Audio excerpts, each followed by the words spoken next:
life transformation isn't just spiritual, but also how your mind is wired. In this series, we unpack how Scripture reveals the process of real change, from your thoughts to your habits. Learn how patterns are formed, how repetition shapes you, and how true transformation happens from the inside out.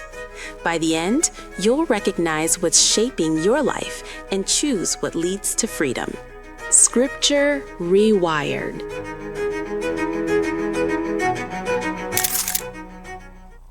Magandang umaga po sa ating lahat.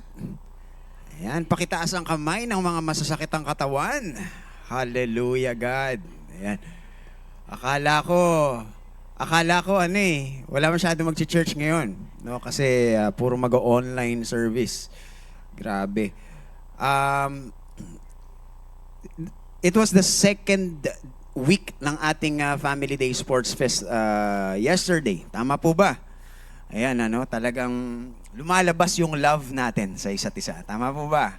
Oo. Kahit magkakaibang team yan, hindi natin goal yung talagang, ang goal natin dito, mahalin ang isa't isa. Tama ba? Oo. Pakisabi nga sa mga katabi ninyo, I love you. Yan. You look good today. Ayan. Okay. Nasa church tayo, no? Nagsisinungaling tayo, no? Joke lang. Hindi, gaya nga nasabi, no? Liars go to church. Tama. Okay. Sige. So, magandang umaga po sa ating lahat for all the people who are here and who are here for the first time. At para po sa lahat ng mga nanonood online, we are welcoming you. And we are now in our new series. Ayan. Kasi last week, nag-tackle po tayo. We had our series break with Pastor MJ at yun po yung ating, kung di ako nagkakamali, yun po ay ating Easter Sunday. Tama po ba? Okay. Sa mga hindi po nakakilala sa akin and who are the first time who are here, I am Pastor Paul Eguia. I am the lead pastor of Word International Ministries Alabang and I am also a member of our preaching committee. Now, nasa anong buwan na po tayo? Pang-ilang buwan na po tayo sa taon? 4th month. Okay, meron po ako itatanong sa inyo. Ito ang tanong ko. Kamusta na ang inyong mga New Year's resolutions? Yan. Sino dito yung nagagawa pa? Yan, hallelujah. No? It's always been like that, basta pagka 4th month. Sabi nga nila, on the average daw, 3 to 4 months, tapos na daw po yung ating mga tinatawag nating New Year's resolution. Alam nyo ba kung bakit? Tanong nyo sa katabi nyo, bakit? Kasi hindi po madaling magbago. Lahat tayo pwede nating sabihin, gusto kong magbago. Sino dito magsasabi, gusto niyang mag-improve? Taas ang kamay. Oo, lahat. Di ba? Sino dito yung gusto nating sabihin, hindi na, okay, no judgment Gusto nating maging healthy. Lahat naman tayo gusto natin. Sino dito yung gustong manalo sa buhay? Taas ang kamay. Lahat naman yan, di ba? Lahat naman yan. But, ang kailangan nating maintindihan is that yung ating behavior ay hindi po yan ma-change just by believing something. Sinabi nga po sa research, 40 to 50% of 40 to 50% of daily behaviors is what? Habitual, not consciously chosen. Ibig sabihin, kahit gaano mo kagustong gawin ang isang bagay na sa tingin natin na dapat natin gawin, hindi nun ibig sabihin, magagawa mo na. Tama? Magkaiba yun. Pag sinabi mo, I believe, gusto kong gawin yan, naniniwala ako, oo nga naniniwala ako na tama nga yan, gagawin ko na yan. Hindi po yun ganun. Hindi po ganun ang behavioral change. Di ba? Kasi, meron tayong habits na na-develop throughout the years. At mahirap po yun basagin kahit masabi po natin na alam natin kung ano yung tama. Tama? Okay. Sabi ko sa sarili ko, iiwasan ko ng mag-pork. Kaso nga lang, Ang sarap kasi ng dinuguan nila, Gusto ko yun, di ba? Mas gusto ko yung dinuguan. Ano magagawa natin? Tama ba? So, the point is, meron tayong mga in our minds gusto natin gawin, pero hindi po yun automatic mangyayari. So, yung ating mga beliefs, pag hindi po natin yan nire-repeat, pina-practice at ine-embody, it will remain intellectual, not behavioral. Diba? I appreciate lahat ng mga nagbibigay sa akin ng mga ulam. Please, huwag nyo itigil. Sound. Akala ko nawala. Ang sarap ng chicharon. Tama? Ang sarap ng butcheron. Pero pag hindi natin yan uulit-ulitin at titigil tayo, hindi natin yun ipapractice consciously, paulit-ulit, ang mangyayari, magiging lang yan intellectual at hindi po yan behavioral. Ang nangyayari po sa atin, meron tayong mga ginagawang maayos na habits. Diba, gigising na ako na maaga lagi. Magagawa mo lang siya once. Tatakbo na ako lagi. Magagawa mo lang siya once. Susuko ka na. Kaya hindi siya nare-reinforce sa brain. Kaya nagiging lang siyang belief. Ang tawag po doon, basahin natin, the belief-behavioral gap. People believe exercise is good but don't exercise regularly. We believe saving money is wise but we overspend. Kindness matters but we react in anger. Pero dito nangyayari sa Family Day, okay? Honesty is important but still lies under pressure. So sinasabi dyan, the belief is correct, but the behavior does not follow it. Agree po ba kayo? Tingnan nyo nga yung mga katabi ninyo kung mukhang behave. Ayan. Kaya nga po, ang sinabi sa Matthew 28:19 to 20, di ba? Sabi dyan, go therefore and make disciples of all nations. Now, marami pong verbs dyan. Make, go, and make disciples, baptizing, teaching, and behold. Maraming verb dyan. Pero ang pinaka-main verb po dyan is yung make disciples. Ibig sabihin, kaya ka mag-go, kaya ka merong behavior na go, kasi kailangan mo mag-make disciples. Ano po yung making disciples? Baptizing them, teaching them, behold. So, ito po yung pinaka-crucial, na titingnan po natin sa ating series for today. Teaching them to observe, or in other translations, teaching them to obey. Pag tiningnan po natin yung original translation po niyan sa Greek, ang ibig po nun sabihin is pumupunta tayo doon sa condition na ganun. Kondisyon. Ibig sabihin state. Ibig sabihin repetitive. Ibig sabihin habitual. Pag sinabi pong discipleship is teaching people to obey, ang ibig po sabihin, discipleship is walking hand in hand with people to help them adjust their behaviors.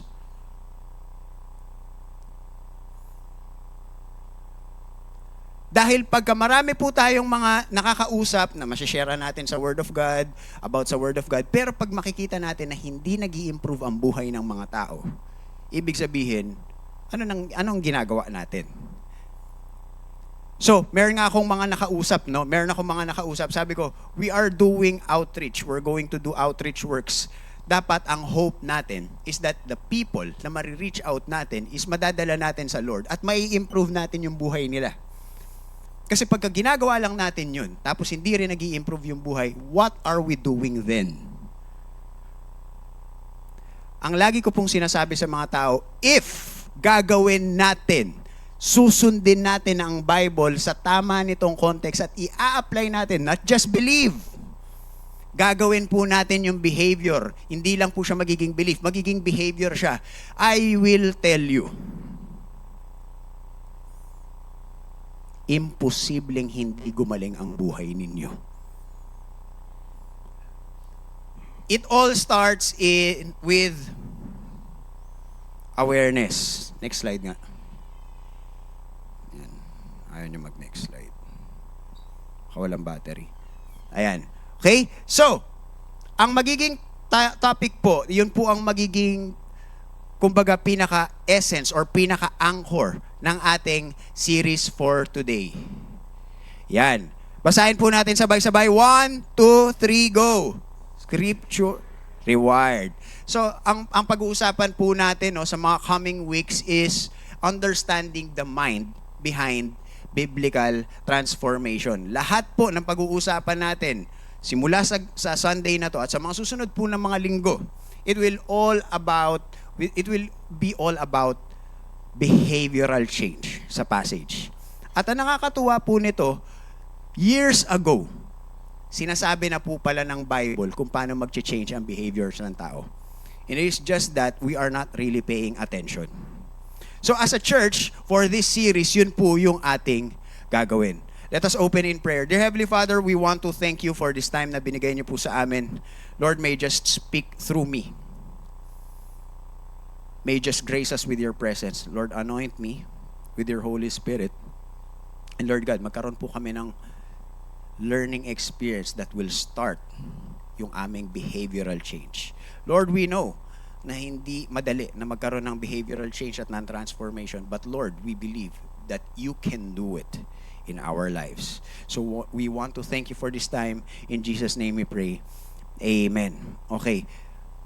I graduated po BS Industrial Engineering, no? And I started working nung una, naging team leader po ako ng outbound process ng isang sikat na automobile company dito sa Pilipinas.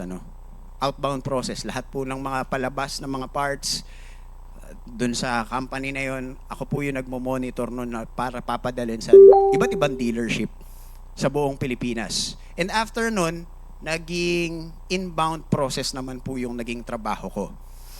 Now, sabi ko sa sarili ko, parang ayokong gawin to for the rest of my life. Ako, personally, no? Sabi ko, sana, dumating yung time na ako yung maging sarili kong boss by the age of 35. So, sabi ko, ano bang makakailangan kong matutunan para ako maging entrepreneur or magkaroon ako ng sarili kong business? So, doon ka natutunan, kailangan mo pala matutunan ng basic accounting, basic marketing, basic leadership, and basic sales. So, yung marketing, leadership, pati accounting, meron na ako nun.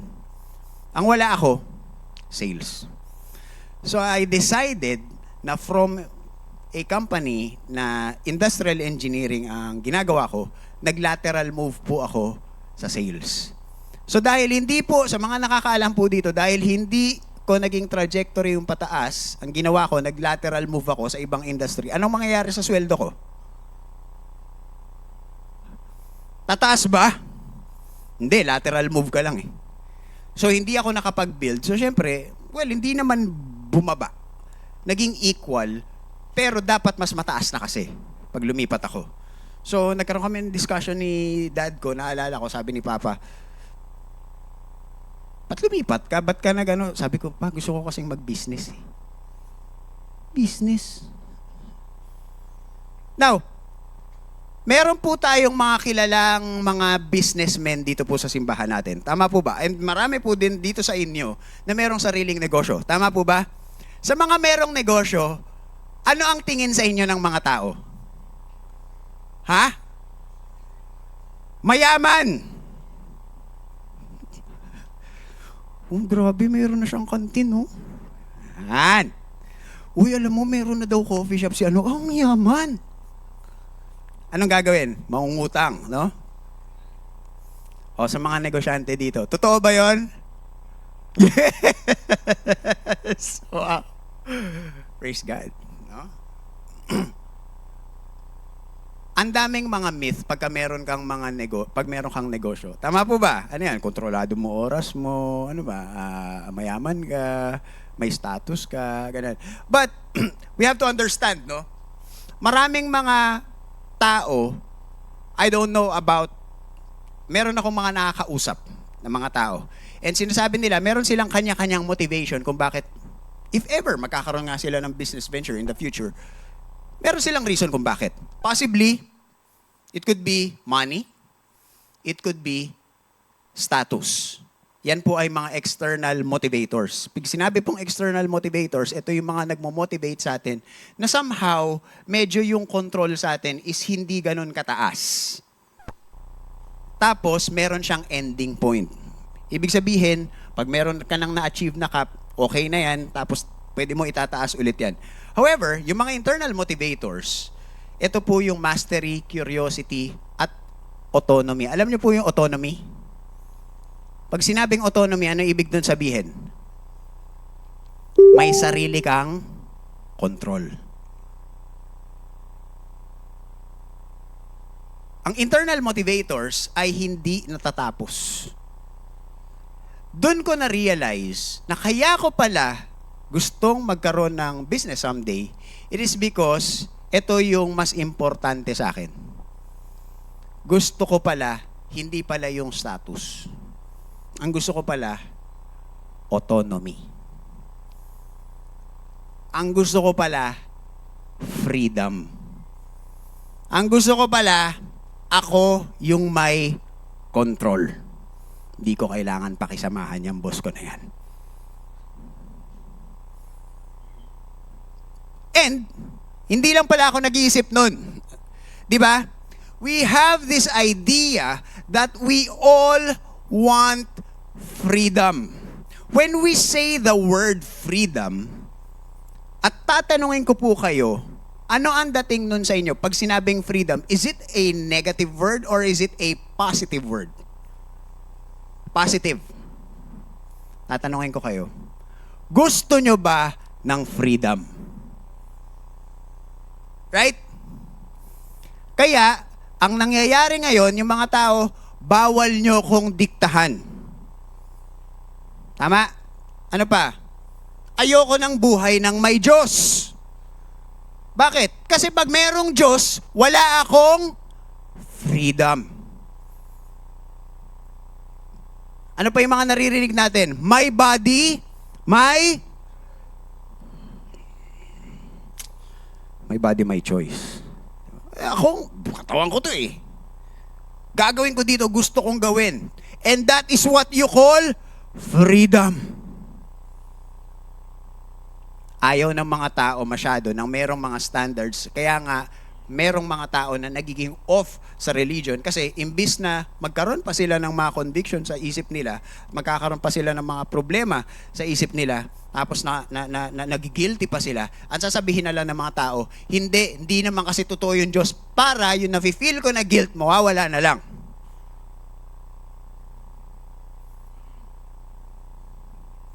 This is freedom. But we have to understand that absolute freedom, or yung tinatawag nating no restrictions, no limitation, is equal to absolute chaos.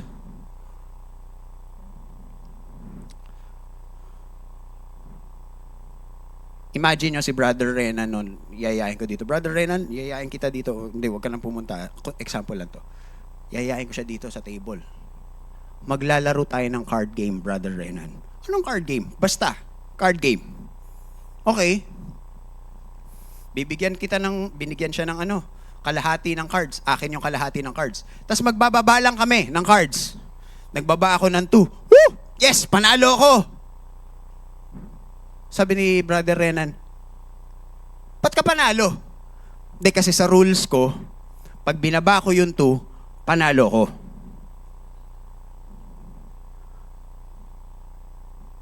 So nagbaba siya ng 2, sasabihin ko, sabi niya, yes, panalo rin ako. Hindi ka panalo. Bakit? Kailangan yung nauna lang na 2. Try nyo maglaro ng sports na walang rules. Nag-shoot ka, tinamaan lang board. Wow! 3 points! Bakit 3 points yun? Basta tumama sa board, 3 points. Imagine nyo, gagawa kayo ng bahay. Okay, yung walls natin, anong sukat? 3 metro. Pastor, pwede bang 3 centimeters yun sa akin? Tapos isa, pwede ba sa akin, favorite number ko kasi 36 36 inches. Pwede. Bakit? May freedom tayo. Walang rules. Ganon kahibang yung assumption na ang total freedom or absolute freedom na no restriction and no limitation is fun. Mag-enjoy ba kayo maglaro sa isang laro na walang rules? It will be chaos. Ang totoo po is ganito. The only reason we think we want freedom is because we're living by a set of rules we didn't create. Yan ang totoo. Isa po sa mga ginagawa sa change management, meron pong tinatawag na change management na nag-undergo ang isang organization sa change. Hindi mo pwedeng basta-basta babaguhin lahat. Bakit? Kasi people will resist. Because people wants status quo. Ang gusto lagi ng mga tao is yung kinagisnan niya at kung ano yung pamilyar. Kasi lahat ng bago ay nakakatakot dahil lahat ng bago ay unknown. There will always be resistance pag meron change. But isa sa mga ginagawa ng change management is that pag merong change na magagawa or gagawin, kailangan mo yun ibaba doon sa mga top leaders at magtutulong-tulong kayo sa kung ano yung change, paano yung change, ano yung timing ng change. And based sa adult learning, kung paano naglo-learn daw ang mga adults, ang mga bata, kasi kailangan turuan mo lang yan eh. Dahil wala pa yan talagang mga habitual construct. So pwede mo siyang turuan ng paano. Maganda, i-guide mo na siya doon sa tama. Binibuild mo siya sa formative years niya. But adults are different. Iba ang way kung paano turuan ng mga adults. Sinasabi nila, ni Knowles, yung pong create ng adult learning theory, ang sinasabi niya is, mas mataas ang reception rate ng acceptance o ng change ng isang tao pag nanggaling sa kanya yung change na gagawin niya.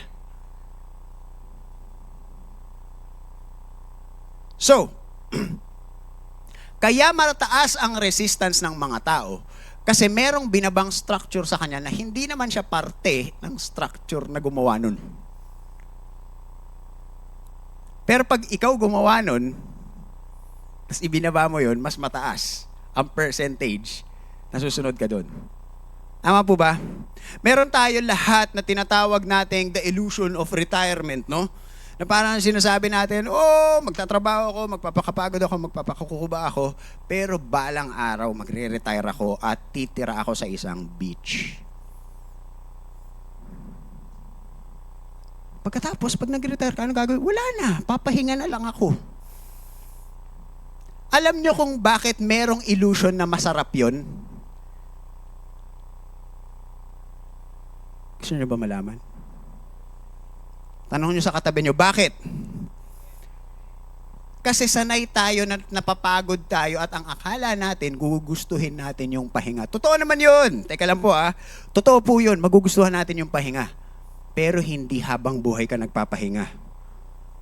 Tanungin mo, gusto mo bang habang buhay nang magpahinga? Our idea of retirement is just another vacation that we will get bored with. Naalala ko, nagkaroon po ako ng bronchitis noon. Tapos, pinagbawalan ako. Meron pa akong mga naging sakit noon. I believe that was 2010 or 2011. So, pinagbawalan ako sa lahat ng mga ministry ko. Pinagbawalan ako mag-basketball. Pinagbawalan ako sa lahat ng mga gagawin ko.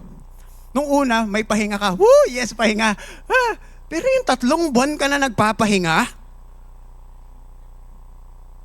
ano sa tingin yung feeling? Nakaka-boring. Diba? Dahil ang tao, mahilig siya magreklamo. Pag mainit, ang init naman. Pag malamig, ang lamig naman. Sabi ng Lord, hindi ko talaga sila mapiplease.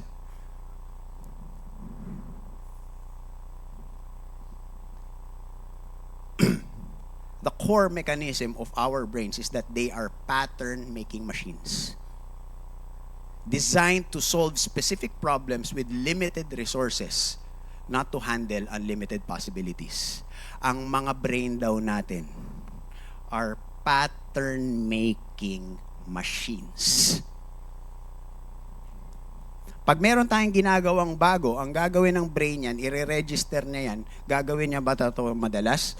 Kung gagawin niya ito na madalas, gagawa ako ng standard operating procedure kung paano ito gagawin madalas para magiging autopilot na lang, para hindi na siya nag-iisip. Ang tawag doon ay habits. Designed ang brain na magkaroon ng patterns. Dinesign siya ng Diyos na ganun. Pastor, nagagalit ka. Para saan ba? Ba't mo sinasabi yan?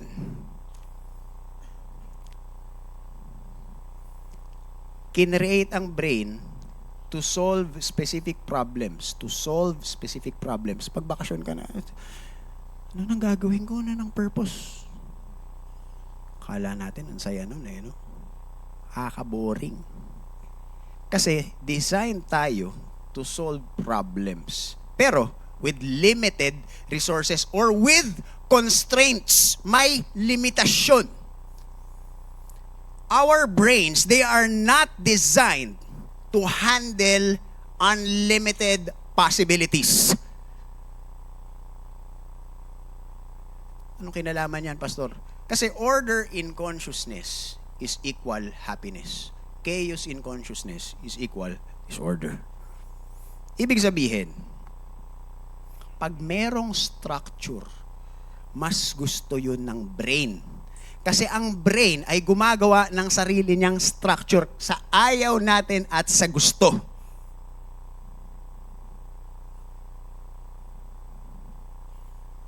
Ganito ako pagka merong nagalit, pagka merong umatake sa akin, ganito yung nagiging proseso ko. Naka-autopilot tayo. Kasi yun yung autopilot na structure na ginawa po ng ating brain. Ang tao, pag walang structure, hindi siya magiging masaya. Magiging siyang anxious.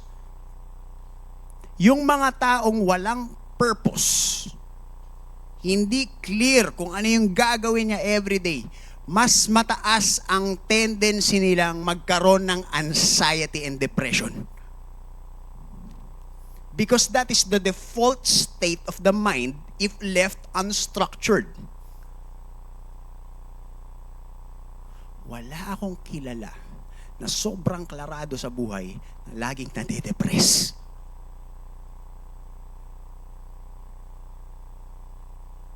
And makikita natin yan na yan na po ang nangyayari sa ating society. Kaya kung makababasa natin sa last verse ng last chapter ng Book of Judges, sinasabi dyan, in those days, there was no king in Israel.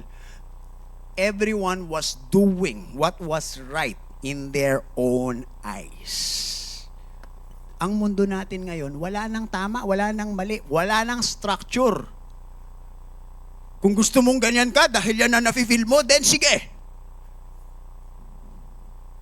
Pastor, feeling ko kahit Pilipino ko, I feel like I'm a Chinese. Then, sige, go. Yan na nafe-feel mo eh. That's how I feel inside. Then go. Then you're a Chinese. Wala na tayong structure. Kanya-kanya ng banat. Lahat tama. Walang mali. Bawal may ma-offend ha. Uy. May tatanong ako sa inyo. Sagutin nyo na yes or no. Ngayon, mas bawal nang maka-offend. Tama? Pero anong generation or anong society yung pinaka-offensive? Exactly. Ngayon. Isn't that ironic?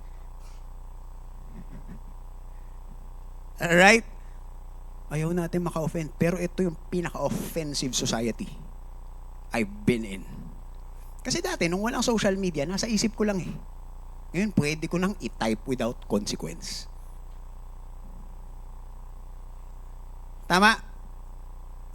every person is doing what is right in their own eyes. Ang akala natin, pag total freedom, walang structure, walang standards, mas okay yun. Kailangan feelings lang. Mukhang feeling ko, nag-grow ako. Paano mo nasasabi? Nafe-feel ko lang. Hindi, kailangan natin ng structure. Walang structure. Kailangan total freedom tayo. Hindi ganun ang structure natin. Doon nagkakaroon ng chaos, doon nagkakaroon ng confusion, doon nagkakaroon ng uncertainty ang mga bagay-bagay pagka walang structure. Dahil ganun siya dinesign ng Diyos. What we really want is autonomy under an authority. Kaya po ang magiging title ng ating topic for today. Basahin natin. 1, 2, 3, go! Under control. Ang babasahin po natin ay manggagaling sa 1 Corinthians. No? So, 1 Corinthians, ang author po niyan is si Apostle Paul. It was written probably approximately mga 53 to 55 AD during his stay in Ephesus. So for the people who are here for the first time or hindi kayo church people or first time nyo maka-attend sa church or hindi kayo lumaki sa Sunday school, ang Book of Corinthians is a letter sa church in Corinth kasi meron pong in-start na church doon si Apostle Paul before, tapos nung after niyang ma-start yung church na yun, nakapag-set up na siya ng leadership, pumunta na siya sa ibang lugar para mag-set up ng bagong church. At habang sineset up niya or nandun siya sa kanyang stay sa isang church in Ephesus, nagkakaroon sila ng mga problema at nung nalaman niya yung problema na yun, sumulat siya. At lahat ng mga nandun sa issues or sulat na yun, andun yun. Babasahin natin. Okay? So, ang audience niya, they are wealthy, strategic trade city.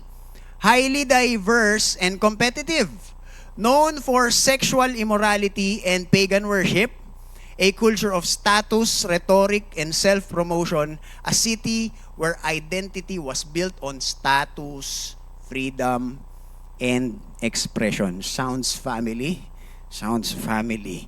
Aim is align behavior with identity, not culture. So, nasa Lord na sila, pero ayaw nila ng batas, kasi gusto daw nila, kailangan may kanya-kanya kaming galaw, kasi truly free kami. Dahil nakita nila yon sa kultura. Pero ang sinasabi ni Apostle Paul sa kanila is that, hindi na dapat ang basihan ng behavior nyo ay yung nakikita nyo sa TikTok, or sa YouTube, or sa Facebook, or sa mga naririnig natin sa news. Ang dapat basihan kung paano tayo magbe-behave ay yung ating identity in Christ. So the aim is also, the aim is also a shift from self-expression to edification of others. Again basahin natin to. Shift daw from what? 1, 2, 3, go!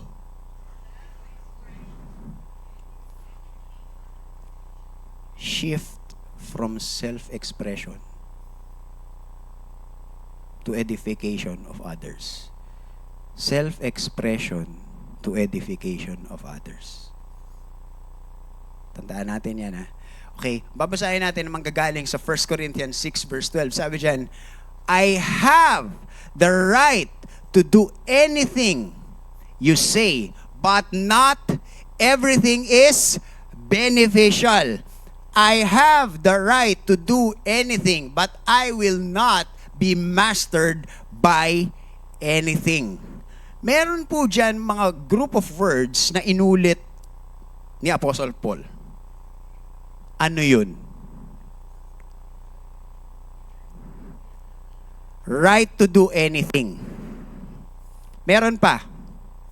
Meron pang word na inulit. Tama yun. You have the right to do anything. But, di ba?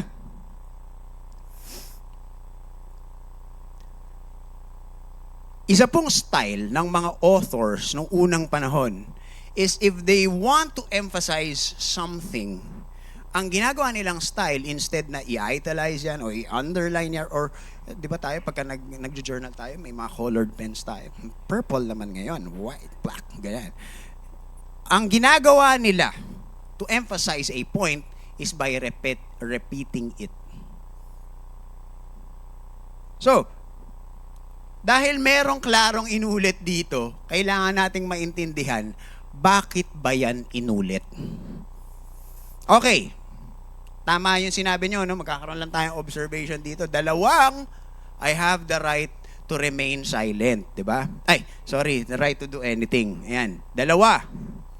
Tapos may inulit na but. Yung first phrase, ano yung pagkaparehas nila? Parehas silang may right to do anything. Tama? Tapos may but. Pag sinabing but, opposite. Contrast. Ano naman ang difference ng first phrase sa second phrase? Yung isa, not everything is beneficial. Tapos yung sumunod, I will not be mastered by anything. Diyan lang po maglalaro ang ating pag-uusapan sa araw na to. Okay, so, unahin po natin. I have the right to remain silent. Tingnan nyo nga yung katabi nyo, baka silently sleeping. O pakitapik ha, pag baka ano. Pero hindi, huwag niya palang tapikin kasi family day nga pala, hayaan nyo lang matulog. Okay? Baka naman kasi pagod pero pumunta pa din ng church. Now, marami pong mga issues, yung church in Corinth. And this is the first letter na Apostle wrote to the Corinthians. Actually, he had 3 letters. The second one, we don't have. Ang meron lang tayo sa New Testament natin is the first and third letter. The third letter is the 2 Corinthians. Okay? So, ito yung mga nagiging issue nila, division. May kanya-kanyang paksyon. Diba? Merong kakamping, merong yung tawag mo dun sa kalaban unity team, ganun. Okay. Tapos dito naman meron silang problema sa promiscuity or hindi nila napipigilan yung kanilang mga sexual urges. Tapos meron ding nagkaroon ng problem sa food. Ano yung problem sa food? Sa kultura po nila, meron pong mga pagkain na ino-offer sa mga Diyos-Diyosan nila dun sa mga templo. Now, dahil in-offer nila yon, mga Diyos-Diyosan ba kakain ba? Hindi naman eh. Diba? So, after nilang, doon, kaysa masira, ibebenta nila yun sa palengke ng mas murang halaga. So, ang gagawin, yung iba, bibili nila yon. So, do not eat yung food that are offered to idols. Yan. So, pati yun, naging issue yun. No? Tapos nagkaroon din ng issue sa the gathering at sa resurrection. Now, yung babasahin natin ay nanggaling sa 1 Corinthians 6. Dito siya banda. Ay! Bayan. Sorry. Dito siya banda. Okay. Now, yung pong phrase na sinasabi nila na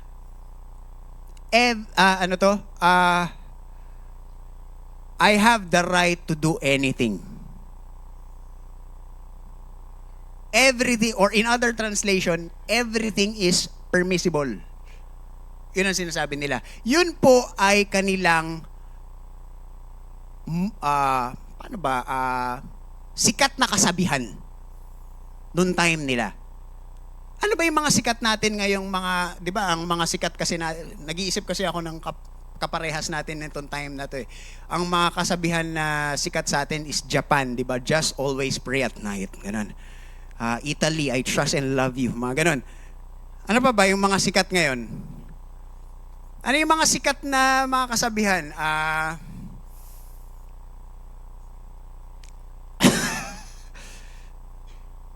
Di bali ng tamad, di naman pagod. Mga ganon, ano? So, meron silang ganong kasabihan. Kasi they are yung Corinth po is under the Roman regime. Pero ang kanilang dahil masyado silang matatalino, under tayo in a regime, under tayo ng Roman colony. But you have to know that everything is permissible. Wow, talino. Talino. Right? Marami tayong magiging possibility na kung bakit natin gugustuhin yung freedom. Pero ang makikita po natin, the Corinthians, they turned their freedom into self-centered behavior. Ano pa? Justification for sin. Ang nakikinabang sila.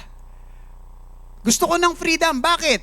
Kasi gusto ko ako yung nakikinabang. Nakakasakit ka na ng ibang tao Meron ka na nagagawang kasalanan Wala akong pake kasi I am free. Justification for sin. Disregard for others. Uy, grabe ka naman, nakakasakit. Bakit? Masama? Freedom of speech. Yan. Wala kang pake. Dahil gusto mo yung freedom mo, wala kang pake for others. Ano pa? Expression without responsibility. Ba't ka nagtatype ng mga ganyang hateful comments? Bakit? Self-express lang naman ako Pero kasi, madaling gawin yun sa social media. Bakit? Kasi yung social media, hindi ka naman susuntukin sa mukha. Tama? Pwede ka dun magsabi na as if walang consequence. Nakakatawa lang dun, yung mga Pilipino naman, sila yung pinaka non-confrontational sa words. Galing natin social media. Meron ako nakaaway na ganyan Daming sinabi sa akin, nung nagharap kami, ang bait. Sabi ko, teka, saan yung mga sinasabi mo? Right? Nangyayari yun. Expression without responsibility. Yun ang ginawa natin sa freedom. Now, what are the filters of Christian freedom? Okay. Sinasabi natin, free tayo. Pero pag walang standards, pag walang structure, anong mangyayari? Chaos. Now, itong gusto ko po itanong sa inyo. I'm going to ask this to the people who have already made a decision to follow Christ. So, hindi kailangan sumagot lahat. Okay? Just for the people who made the decision to follow Christ. Ito ang gusto ko itanong sa inyo. Are we free in Christ?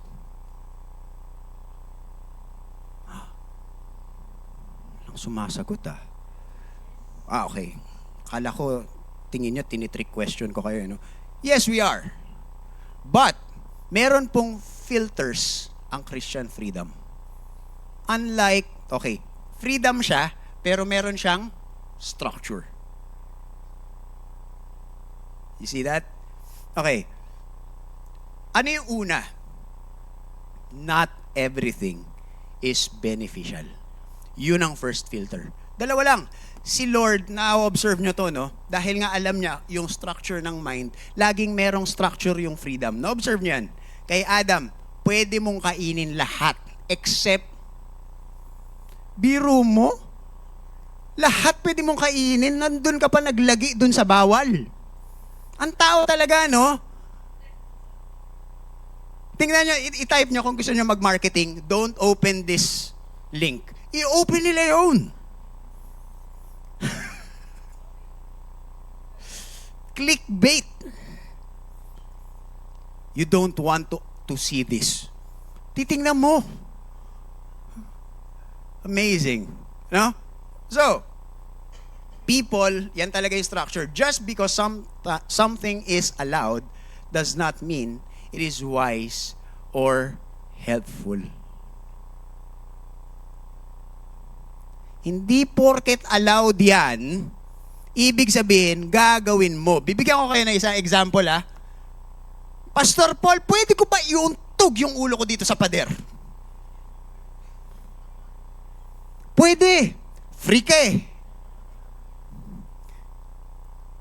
Pastor, pwede ba 20 times ko iuntog na malakas? Pwede. Pwede ba yon?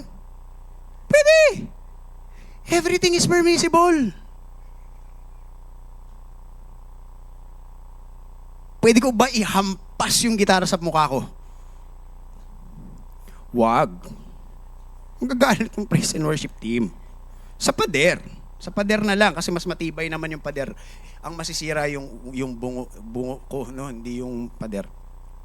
Now, the point is, ito po yung principle of beneficial. 'Di ba sinabi, everything is permissible, but not everything is beneficial. Now, ano ba ang ibig sabihin ng beneficial? In original translation. Dalawa lang po yan. Basahin natin yung ito pati ito. 1, 2, 3, go!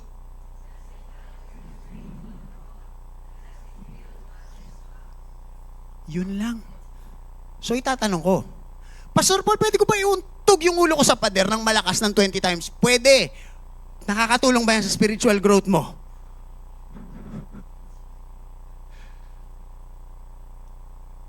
Does it help build others up? Minsan kasi dahil hindi na natin alam yung mga structure, ano? Wala tayong structure. Basta ako lang nakikinabang, okay na. Bakit? Bawal ba yon? Bawal ba yon, Pastor? Okay.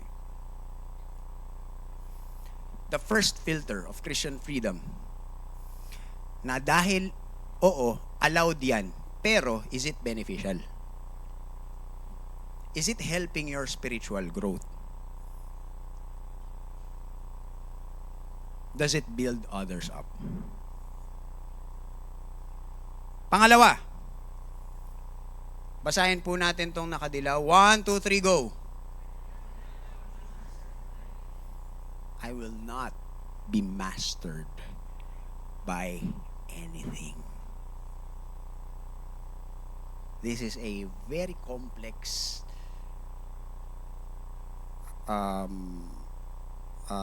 insight, no? I-discuss natin. Kasi we have to understand that freedom must not become slavery. Maraming mga bagay na pwede tayong gagawin na hindi naman masama. Something becomes sinful when it controls you. This applies to things that are not automatically evil, but can become masters, such as pleasure, habits, food, entertainment, sexuality, money. Is pleasure bad? No. Are habits bad? Masama ba ang food? Hindi. Entertainment, masama? Sexuality? Hindi. Money? Sa mga nagsasabi, money is the root of all evil, hindi po yun totoo, ah. Ano yung sinasabi sa Bible? Get the context right. Ano sinasabi sa Bible? The love of money is the root of, not money. Because what is money? Paper only. Right? Meron tayong mga bagay na mga gagawin natin na itong mga to, hindi naman yan masasama eh. Pero pag sumobra ka,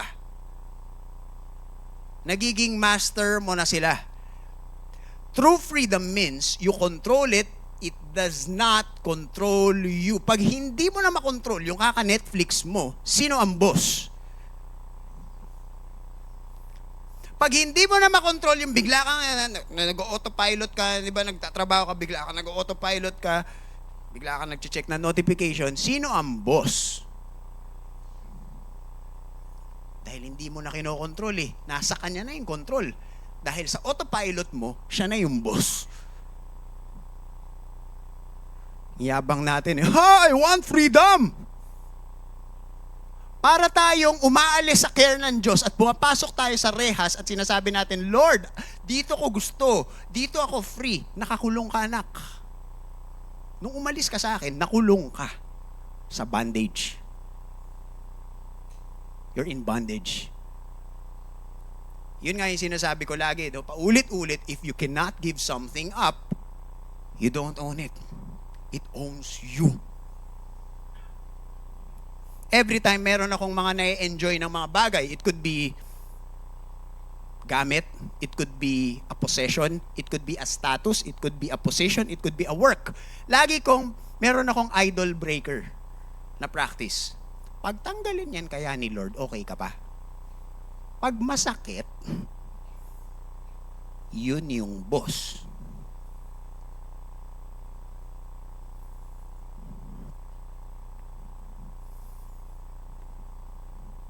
Sabihin natin to everyone worships. Go! Everybody worships.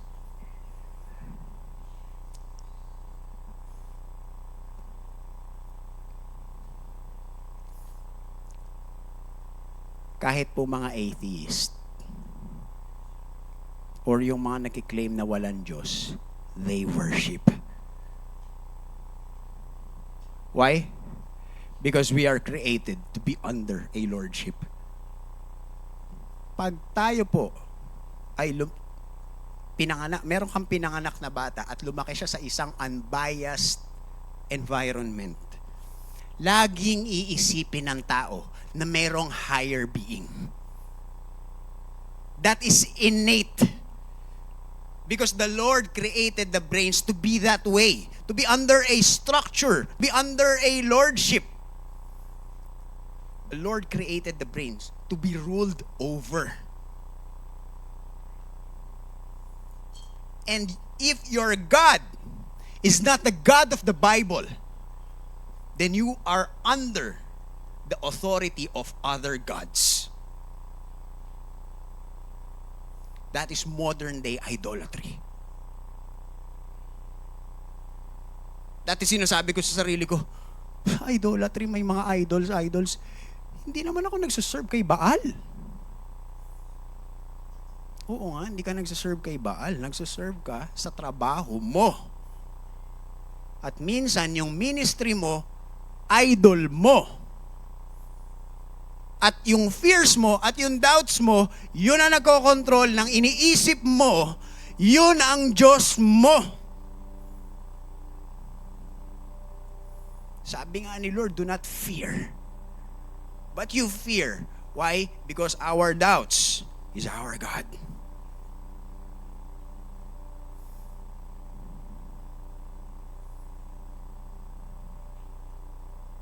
Pag hindi tayo susunod sa Bible at hindi tayo under the lordship of Christ, then we will be under the lordship of other gods. Natatawa tayo sa mga Israelites na hindi na natuto idolatry. Tayo din eh. We can believe in God, but we desire pornography. We can believe in God, but we desire gossip. We can believe in God, but it's our nature to doubt, to fear, to be frustrated.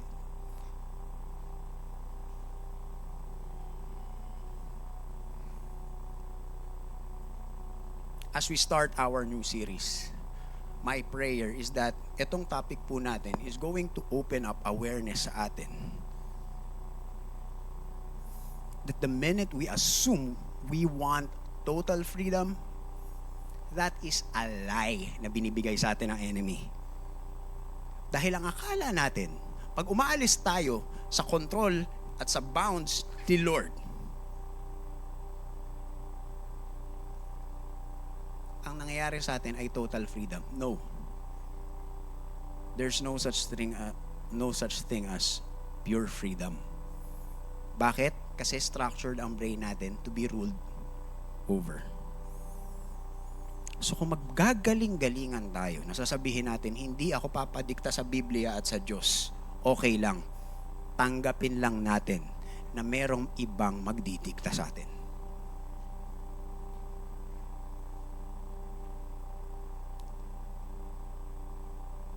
So pumunta na lang tayo sa Lord. Why? Because the God of the Bible is where we can truly practice autonomy under authority. At least, yung Diyos ng Biblia, mahal ka. This is not the God who wants something from you. this is the God who wants something for you.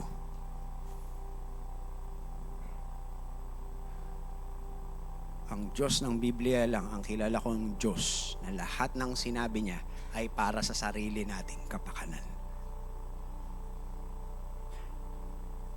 Ano sa tingin natin? Pag hindi tayo sumunod sa Bible, sabihin ng Diyos, nagagalit ako sa iyo. Hindi ako nagiging Lord sa buhay mo. Napaka-insecure naman nun. Kaya nalulungkot ang Diyos. I don't know, no? Kung na-paint ba si God na pag hindi tayo sumusunod sa Bible, nagagalit siya because the Lord doesn't get His way and He is God? Maling lente eh. Nagagalit ang Diyos pag hindi tayo sumusunod sa Kanya kasi pumupunta tayo sa lordship ng other gods na i-destroy tayo. That is why the Lord is mad. Because He loves each and every one of you.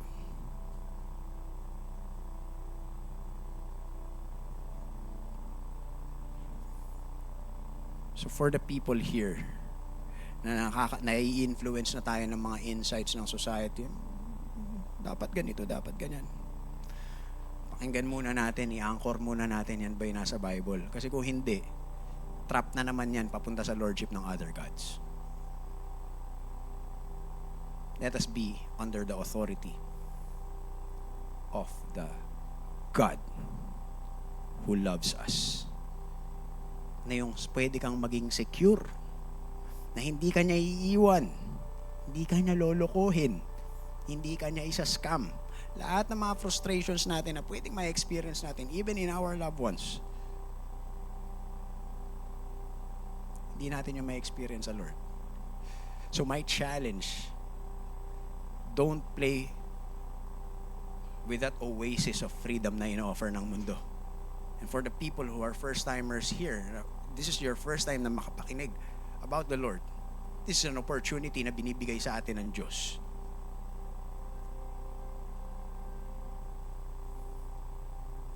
To be under His Lordship.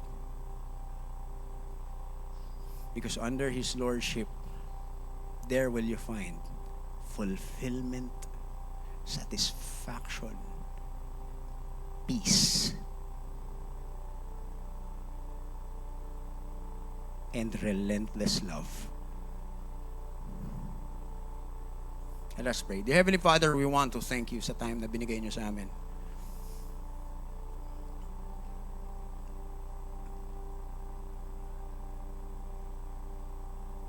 Maraming pinapangako, Lord God, yung mundo sa amin. At ginagamit nilang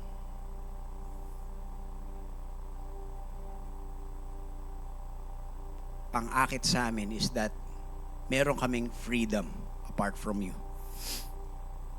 But Lord, this church understands that there's no such thing as absolute freedom, and absolute freedom will destroy our lives. So Lord, I pray na magkaroon ng realization lahat ng mga nandito sa simbahan, Lord God, to be under your lordship.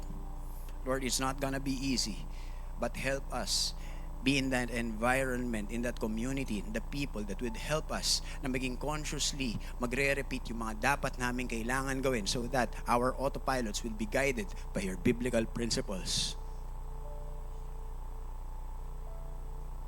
Help us, Lord God, that yung instincts namin ay yung belief namin at wala na magiging behavioral gap. As we start this series, Lord God, touch the lives and the hearts of this church. And I pray, Lord God, na yung mga tatawagin mong mag-speak sa mga susunod na topics, that you would empower them so that our church will be a church that would start, not just believe, but to anchor, Lord God, yung behaviors nila in your biblical principles. And only you, Lord God, can make that happen. Thank you, Lord God, for your freedom, for your love. In Jesus' name we pray. Amen.